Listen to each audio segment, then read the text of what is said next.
The NBA Conference Finals are set, and yet again, you and I are going to be seeing a new NBA champion. Now, I've gone into the comments, and I've seen that by and large, people are excited about this. People are thrilled. People are happy to finally not know what's going to happen. They're happy to see that it's not Golden State versus Cleveland every single year for 4 years running, right? That's why people were so happy in 2019. That's why the buzzer beater was so sweet versus the Sixers. That's why that finals was so juicy, was because for once the big bad Warriors got defeated. And this is why people were so happy that that Lakers experiment didn't work until 2020. They wanted to see LeBron miss the finals just once. They didn't want to see him go 9 times in a row. They were tired of it. But what I think is funny, what I think is fascinating is that people believe that we've entered some Goldilocks zone, some sweet spot where all is right with the NBA. But what they haven't realized is that we've simply gone from one extreme to the other. We've gone from complete predictability to complete unpredictability. Now, if I had to choose between the two, if I had to pick fate of the universe on the line, I would pick complete chaos. I would pick where we're at now because I like the anarchy. I like not knowing. I like having every single team possessing an equal opportunity at the beginning of the year. I like that. I like the opening tip containing a lot of mystery. But if we go back into history, what we'll find is that the best product isn't made with complete and utter chaos.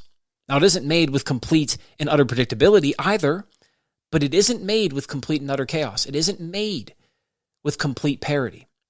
And to illustrate this point, we'll go back to the 1980s, the first great decade of NBA basketball. Remember, Larry and Magic came to the league.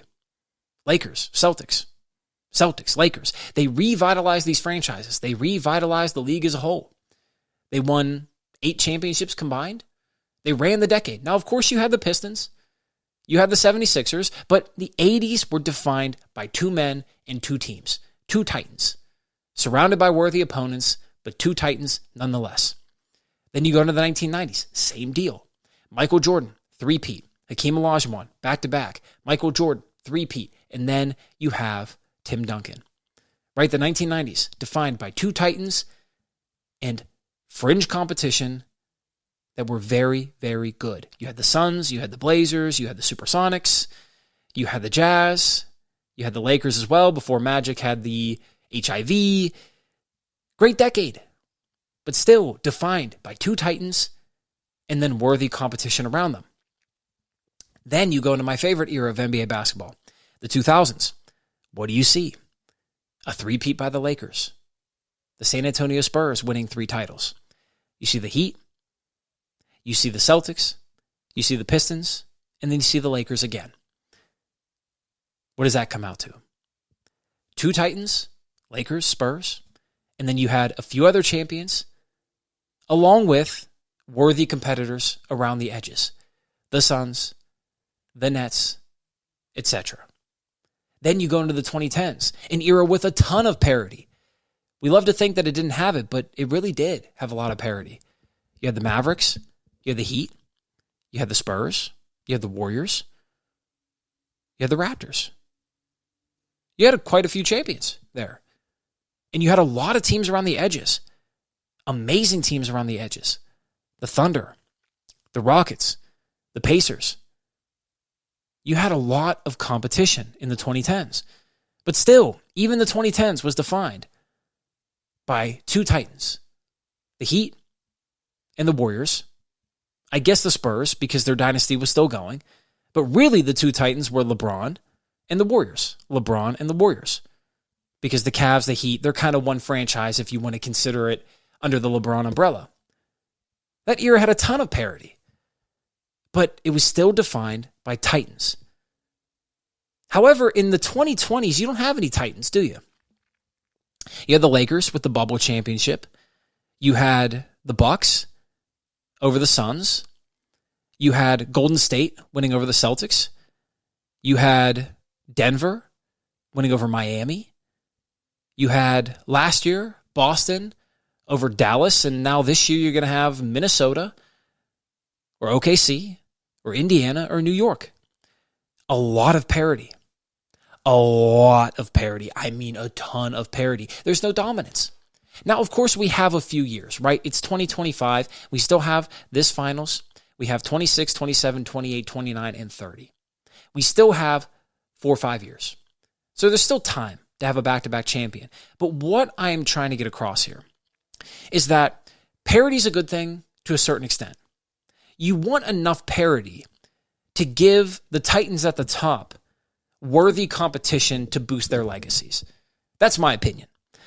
I believe you want the Michael Jordans, you want the Kobe Bryants, you want the LeBron Jameses, you want the Larrys, and you want the Magics.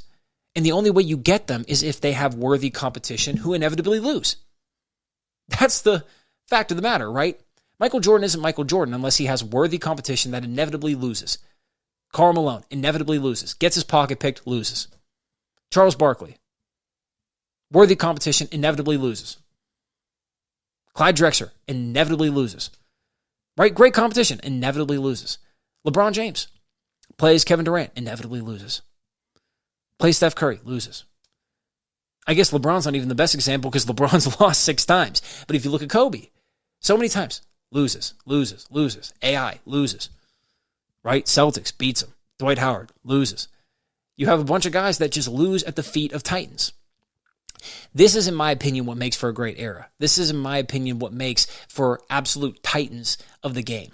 Because when you consider Nikola Jokic, one of the best players of all time, which I'm starting to hear talks around now, I get it. And I certainly understand why this is coming up. But at the same time, what Titan has he defeated? He beat the Miami Heat in the finals.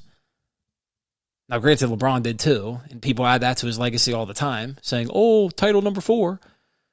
But still, what I'm saying is that in an era of perfection, or at least an era that's as close to perfection as possible, like we've seen in the 80s, the 90s, the 2000s, and the 2010s, you have Titans at the top who inevitably beat incredible competition around the edges. And in the 2020s, we don't have that. The Celtics have been great, but who else has been consistently amazing? Denver, I guess. Who else? Cleveland's been good. OKC's been good. Other than that, it's been a lot of in and out. Milwaukee's been pretty good, I guess, but there hasn't been a team that's really been knocking on the door of a repeat, let alone a three-peat. I don't think we need a three-peat. I think you need at least a repeat in every decade. I think you need perhaps 2 repeats in every decade just to assert some dominance. Because whenever you have too much parity, what you can see is that the product is too watered down, as in the players are playing the same. Everybody is reverting to the mean. And that's what the problem is in the NBA now, right? People are so happy about the parity, but at the same time, they complain about the traveling, the flopping, the foul baiting, the whining, the podcast, the big egos, the contracts. They complain about all this stuff, but yet they have the contradictory opinion that they want the parity. I think you need to decide, because the parity doesn't come, at least not in the extreme form, without all of this other stuff, the middling of the era, an era of mediocrity. And that's what I think you're seeing. It's not that the game is bad. It's not that these guys aren't talented. It's just that in comparison, it's not as good of an era. It isn't. It just doesn't have the dominance factor. Because whenever you have dominance, you have someone who's broken the mold. You have someone who's bucked the trend. Look at Steph. Look at LeBron. Broke the mold, bucked the trend. Broke the mold, bucked the trend. Michael Jordan, broke the mold, bucked the trend. Kobe Bryant, same way. Shaq, same way. Larry, Magic, same way. Broke the mold, bucked the trend. Who in this era is doing that? Jason Tatum is just Kevin Durant, only younger in this era. SGA is just Kobe Bryant, only 2020's version. Devin Booker, Kobe Bryant, 2020's version. Like, there's nobody who's bucking the trend, doing something new, changing the game in any real shape or form. James Harden, even. 4th best shooting guard of all time, in my opinion. He would be the GOAT in this era if he was playing in prime form. 37 point per game, James Harden. He would be the GOAT because he at least bucked the trend, changed the game. So I love the parody because it's chaotic, it's entertaining. You don't know what's going to happen. But looking back, I think if we don't get more dominance, we're going to wish that we did. And I think what you see in a guy like Anthony Edwards is someone who is going to break the trend and buck the mold.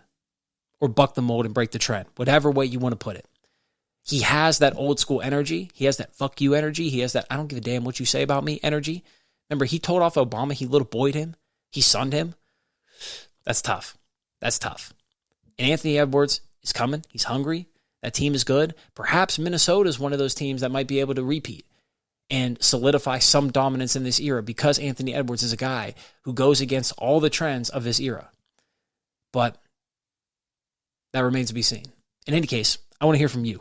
Do you like the extreme parity, or do you want to see more dominance? Or do you want to see a good middle ground? Let me know in the comments below. With that, I say God bless. Have a great evening. This is the New Da Vinci.